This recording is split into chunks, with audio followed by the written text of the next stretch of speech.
Триглип деген мынау BAP компаниясының жаңадан шыққан продукциясы. Бұл салмақ тастауға өте жақсы. Сосын сахарды қалпында ұстайды, холестеринді. Осыны аламыз. Мен қазір ішіп жүргеніме 3-ші күн болды. Аппетитті буып тастайды. Міне аламыз да, 5 капля аламыз мынадан. Примерно. Так, қазір алып алайын.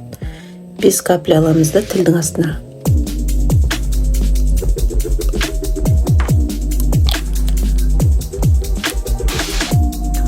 Привкус кішкене аштылау. Бірақ салмақ тастауға мына дененің массасын ұстай тұрып, жирді жигать етіп, салмақ тастауға өте күшті өнім. Америкада бұны голливудский актер, актрисалар қолданады. Мені таңертең тұра салып, осыны қабылдап. Одан кейін Elif 8-ді бір капсуласын, бір 30 минут, 40 минут өткеннен кейін бір капсуласын жеп аламын. Осымен сағат 10-11-ге дейін менің қарным ашпайды.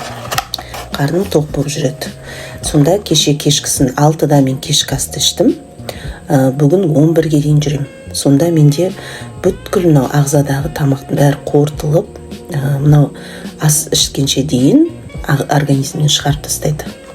Сонда голодание 14-16 сағатта поджелудок деген бос болады, организм деген дем алады. Міне солай дұрыс мынау өмір сүру қалыптасады. Мынау ағза таза болады, теріңіз әдемі болады, сосын артық салмақ болмайды, өте жеңіл жақсы жүресіз.